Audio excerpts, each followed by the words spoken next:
보수 쪽에서는 저 이해운 기획예산처 장관 요 후보자 이슈가 굉장히 이제 타격감이 큰 그런 이슈인 것 같아요. 자, 예. 그래서 이제 오늘 그 국민일보가 단독으로 했다고 처음에 이제 알려진 네. 그 유승민 전 의원에 대한 뭐 총리 제안이 있었다. 네. 이 뉴스가 사실은 오늘 이제 그 김 수석이 나와 주셨는데 개혁신당 쪽에서는 이 유승민 전 의원의 그 주변에서 일어나고 있는 일을 굉장히 민감하게 알고 계셨던 것 같아요. 어제 천하람 원내대표도 다른 방송에서 그런 말씀을 하더라고요.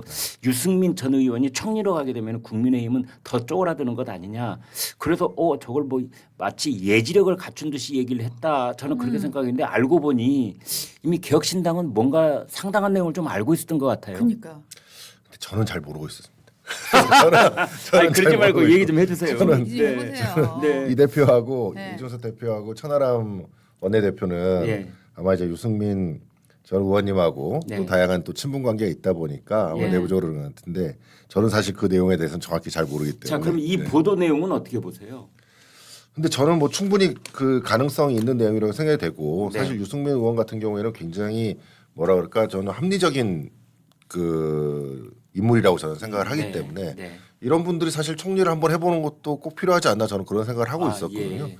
근데 이제 실제로 이제 이런 제안이 있었는지 없는지는 정확히 모르겠습니다만 네. 만약에 실제로 이런 제안이 있었고 만약에 이걸 수락해가지고 대한민국에 만약에 총리로서 유승민 의원이 했었다 그러면 네. 지금 어떻게 됐을까 뭐 그런 상상을 해보고 있습니다. 어떤 정권에 관계없이. 네, 정권에 상관없이요. 예. 근데 이재명 대통령이 가령 유승민 전 의원에게 그 지난 대선 국면에서 그러니까 지난 한 5월쯤이라고 가정을 당선 해보겠습니다. 전이죠. 예. 예. 이때 이런 제안을 했다면 어떤 목적이었을까요?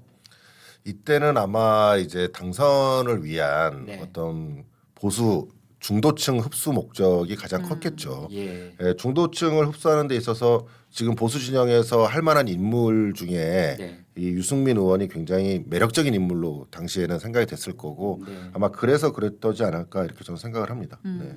지금 김민석 총리 삐지겠구만요. 가장 먼저 유승민을 생각했었다. 뭐 이런 이제 그림도 나올 수 있는 거 아닙니까? 총리실 분위기 안 좋겠네 지금. 그러니까요. 어. 그러니까 유승민 의원 측 이제 관계자 워딩을 통해서 이제 이 국민일보 기사가 구성이 됐는데 네. 이재명 대통령이 다른 사람을 통해 몇 차례 총리직 제안을 했었다. 그런데 유승민 전 의원이 이런 제안에 거절했기 때문에 그 이후로 정리가 됐다. 유승민 전 의원도 국민일보와 통화를 했습니다. 그런 전화할 거면 앞으로 일절 연락하지 마시라. 나는 그렇게 끊었다라고 이제 얘기를 했다는 거예요. 그런데 이제 다른 야권 인사는 영입 시도가 그러니까 즉 유승민 영입 시도가 상당히 집요했었다. 당시 김민석 총리 지명이 결정되지 않은 상황에서 이 대통령이 유 전 의원을 유력 검토했었던 것으로 안다. 보수 유력 인사를 정권 핵심부에 제대로 끌고 오려는 구상이었다. 이렇게 지금 얘기를 했습니다.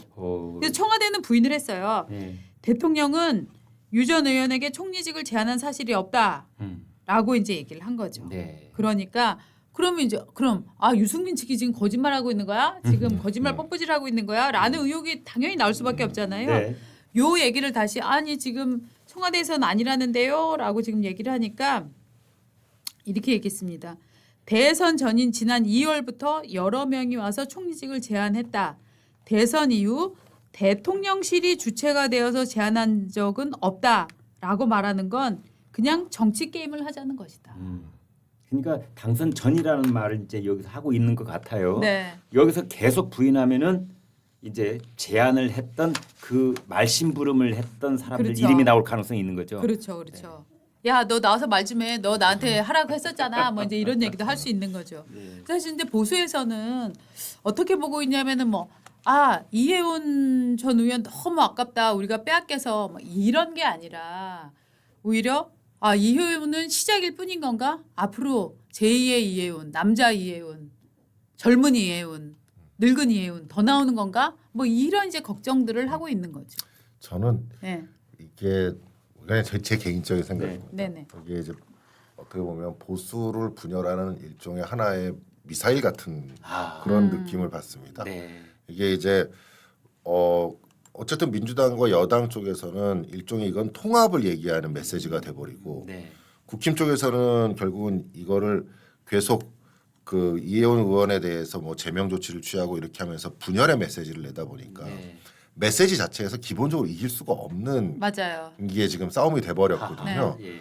그러니까 근데 이 싸움에서 이게 한 번 공격이 굉장히 효과가 있으니까 네.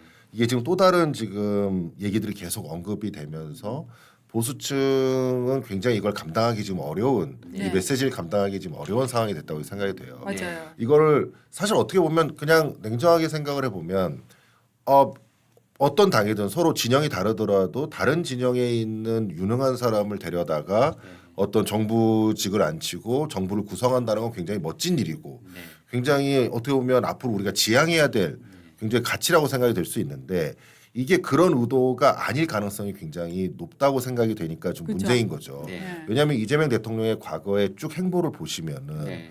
과거의 공천 과정으로도 보시면 본인과 척지는 사람들 또는 본인에게 바른 말을 했고 비판했던 사람들을 모두 제거하는 굉장히 냉정하게 제거해오는 과정들을 보았어요. 네. 그렇기 때문에 과연 이번에 이혜훈 전 의원을 데려다가 장관직에 앉히는 것이 과연 정말 이 사람의 의도가 통합을 위해서 그리고 정말 이 사람의 유능함을 믿고 그것 때문에 한 것이냐 그거에 대한 진정성을 좀 믿기가 어려우니까 그렇죠. 일종의 약간 보수를 공격하는 하나의 어떤 공격의 아주 큰 무기 하나의 무기처럼 느껴지는 그런 그러니까 생각이 듭니다. 정치적으로는 저는 사실 이혜훈의 이 기획예산처 장관 발탁은 일종의 매복해 있다가 습격한 거다라고 생각을 해요. 왜냐하면 예. 이거를 협치를 하려고 생각을 했으면 대통령이 먼저 말했어야죠. 아, 우리가 경제 쪽에 있어서는 혹은 뭐 장관직에 있어서는 보수적인 분까지 영입을 해서 정말 국민 여러분이 안심할 수 있는 이런 성장 패턴을 만들어 나가겠다라고 얘기를 하면서 아, 그래서 대통령실에서는 누구누구를 후보군으로 생각하고 있다라고 공개를 했으면 되는데 네. 이게 아니라 길에 잠깐 숨어 있다가 일행이 지나가는데 그 과정에서 저는 애 하나를 싹 그냥 납치해온 사건이라고 생각을 하거든요. 예. 그래 놓고 나서 아, 저희는 원래 옆집이랑 싸웠었는데 그 집이랑 협치를 정말 다정하게 지내고 싶어서 저희가 그 집 아이를 데려다 키우려고요. 라고 얘기하는 거랑 저는 똑같다고 생각을 네. 해요. 그래서 이거를 뭐 협치다라고 보는 건 정말로 정치적 수사에 불과한데 이거는 사실은 정치 고관여층들이 보는 거고 네, 국민 입장에서는 야, 그래도 이재명이 보수 데려다 쓰네. 맞아요. 이런 생각을 갖는 분이 훨씬 많다는 거죠. 맞습니다. 아마 네. 여론조사가 나올 거예요. 맞습니다. 곧 이번 주에. 네. 그러면 그 여론조사 결과 네. 어떤 경향을 보일지 저희가 예측을 할 수가 있어요. 그렇게 나쁘지만은 않을 것 같다는 네. 맞습니다. 생각이 들어요. 예, 일반 맞습니다. 국민 입장에서는 국민 입장에서 야, 이혜원 저 맨날 이재명만 욕하더니 이제는 그냥 가서 하네. 아, 그래. 안 싸우는 게 좋지. 네. 이게 약간 예. 전략적으로 이런 거지 않습니까? 뭐 예를 들어 삼국지나 뭐 이런 거에서 보면 상대방 적국과 싸울 때 네. 야 저쪽의 장군 중에 누가 변절하기 쉽니? 그렇지. 이걸 이제 먼저 확인해 보는 거잖아요. 그랬더니 네. 아 저 A 장군은 네. 굉장히 이득을 주면 얼마든지 넘겨올 네. 사람입니다. 네, 네. 그래? 그러면 쟤를 공격해봐. 네. 그러면 쟤를 꼬셔서 여기 와서 저기 뭐야 별 하나 더 준다 그래. 그럼 별 하나 더 주고 해군 수장 장수시켜. 네. 뭐 이렇게 이제 하는 거하고 그렇죠. 좀 굉장히 비슷한 것처럼 느껴진단 맞습니다. 말이에요. 저분이 정말로 정말 우리 지금 이 정부를 운영하는데 정말 꼭 필요한 사람이야. 네. 저 사람은 어떻게 삼고초려라서 해서라도 데려와 가지고 통합적인 정부로서 통합적 가치를 실현하기 위해서 해야겠어. 이런 메시지로 보여주면 너무 좋을 텐데 네. 그렇게 안 느껴지니까 지금 이렇게 되는데 결론적으로는 국민들이 바라보기에는 네. 한쪽은 통합 메시지고 한쪽은 분열 메시지니까 맞습니다. 여기에서 굉장히 그렇죠. 불리한 상황이다 이런 생각이 듭니다. 그래서 이제 몇 가지를 정리를 해보면 이렇게 볼 수 있을 것 같아요. 지금 말씀을 이어가 보면 중도 보수를 각계격파를 해서 어떻게 보면은 연성 정계 개편 비슷한 효과를 거두는 이제 그런 노림수가 있다고 보는 거고 두 번째로는 뭐냐 김현지 논란, 강선우 논란, 최민희의 그 양자 역학과 딸 결혼식 논란, 장경태 보좌관 성추행 논란, 김병기 논란에 이르기까지 이른바 민주당을 덮쳤던 일련의 악재 이것을 또 다른 이슈로 덮고 넘어가는 효과 이게 하나 있다고 보고요. 그다음에 이제 딱 5달 남짓 앞으로 다가오고 있는 지방선거를 앞두고 외연을 확장한다는 것. 그거 이제 국민 여론을 좀 더 끌어들인다는 이런 효과가 있다고 보고요. 네 번째로는 어떤 분들은 야 정치란 타이밍이야 이런 말도 하는데 이런 국면에서 볼 때는 정치란 주도권이야 이런 생각이 들어요. 그래서 지금 전국에서 아까 미사일이라는 말씀을 주셨는데 미사일을 쏘는 쪽은 청와대요 민주당이지 국민의힘은 미사일이 떨어지면은 도망가기 바쁘고 네. 뭐 이 피해 수습하기 바쁜 그런 네. 국민이 돼요. 그래서 이 주도권에서 철저하게 한쪽으로 기울어진 양상이 네. 드러나고 있다 이렇게 봅니다. 저는 대통령의 이런 것들이 이런 선택이 단순히 눈앞에 있는 어떤 문제점들을 덮기 위한 거라고는 생각을 안 하고요. 아주 장기간에 걸쳐서 본인의 이게 노려온 일종의 집권 플랜 중에 하나다라고 생각을 합니다. 왜냐하면 지속적으로 보수에 대해서 보수 허물기를 하는데 방금도 말씀해 주셨다시피 우리가 커다란 성체를 공격을 한다거나 커다란 이제 괴물과 싸운다고 생각할 때 어떻게 공격합니까? 가장 약해 보이는 쪽을 공격을 하잖아요. 저 사람 몸통이 엄청 세. 근데 저 사람 알고 보면 눈이 약해. 이러면 눈을 막 때리는 막 이런 영화들이 많이 있잖아요. 그러니까 약한 고리부터 친다. 저는 사실은 약한 고리부터 이재명은 쳐가고 있다라고 생각을 하는데 먼저 조갑재, 정규재 이런 보수 언론인들이 굉장히 적극적으로 이재명을 칭찬하던 시절을 다시 되살려 보면은요.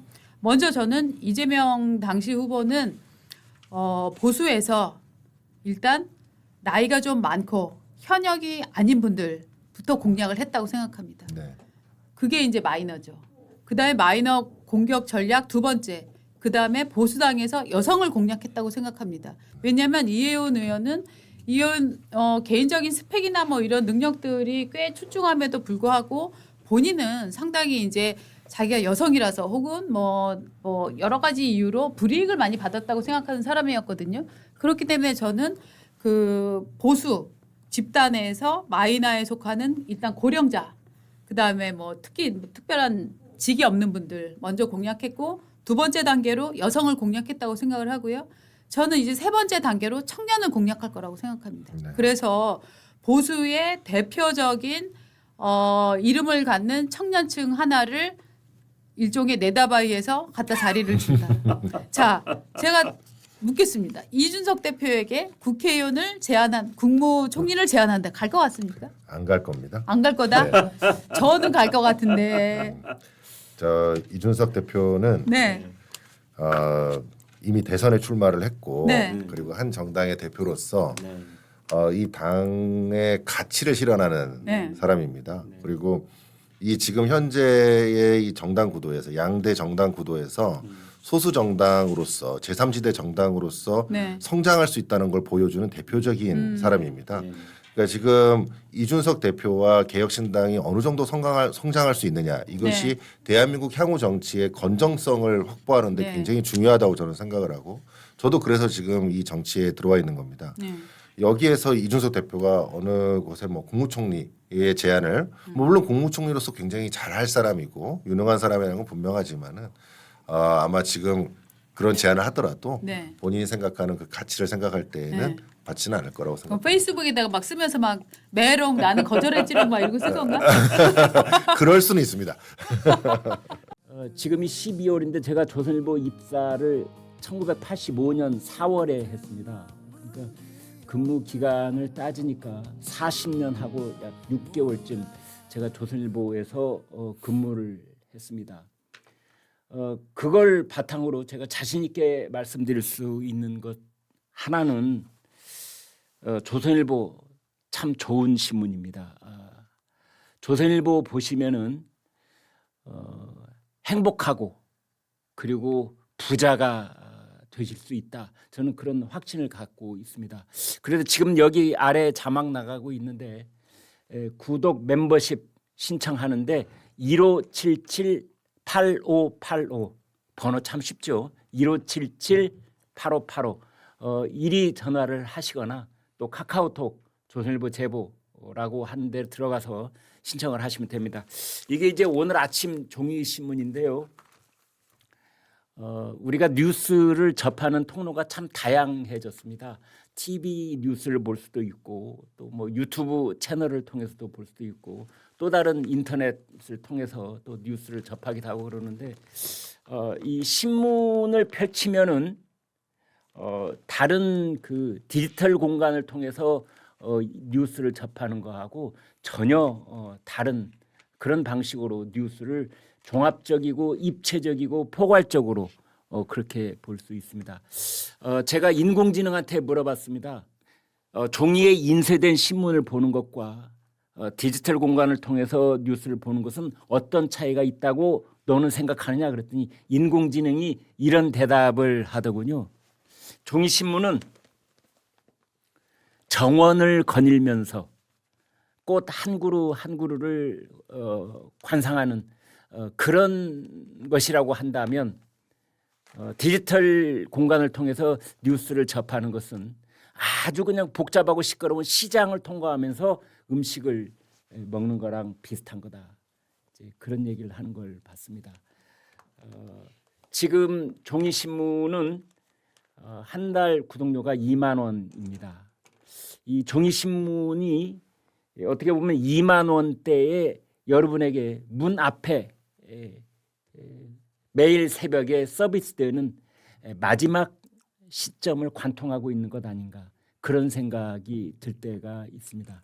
종이 신문, 종이로 인쇄된 그 잉크 냄새를 맡으면서 아침 신문을 포괄적이고 종합적이고 입체적으로 살펴보는, 그래서 내가 원하는 뉴스뿐만이 아니라 조선일보를 만드는 그 보도 전문가들의 그 편집자의 손길을 거쳐서 나오는 그 신문을 볼 수 있는 그런 좋은 기회라고 생각이 되어져서요. 그 말씀을 꼭 드리고 싶습니다. 유튜브를 통해서 신문을 구독한다 이렇게 말씀을 주시면은 이런 대형 벽걸이 달력 여기에 집안 식구들 생일 표시하기 좋고 또 무슨 모임 표시하기 좋은 또 음력이 다 표시되어 있는 이 대형 2026년 붉은 말의 해 벽걸이 달력 드리도록 하겠고요. 또 하나는 2만 원짜리 책 한 권 드립니다. 이 책은 하루 10분 글쓰기가 쉬워지는 신문 필사, 이 책 양장본으로요 아주 고급지게 만들었습니다. 그래서 하루에 10분씩 여기에 나와 있는 선별되어 있는 정연된 문장의 글을 필사를 하시면 저희 시청자 구독자들께서도 여기에 쓰여 있는 이 문체와 거의 비슷한 수준의 글쓰기가 가능해진다 하는 바로 이 책입니다. 시중에 지금 절찬리에 인기를 누리고 있는 이 책 바로 드리도록 하겠습니다. 그리고 신문을 구독하시면은 조선일보 멤버십 가격이 절반으로 떨어집니다. 그 전까지 말씀을 드렸습니다.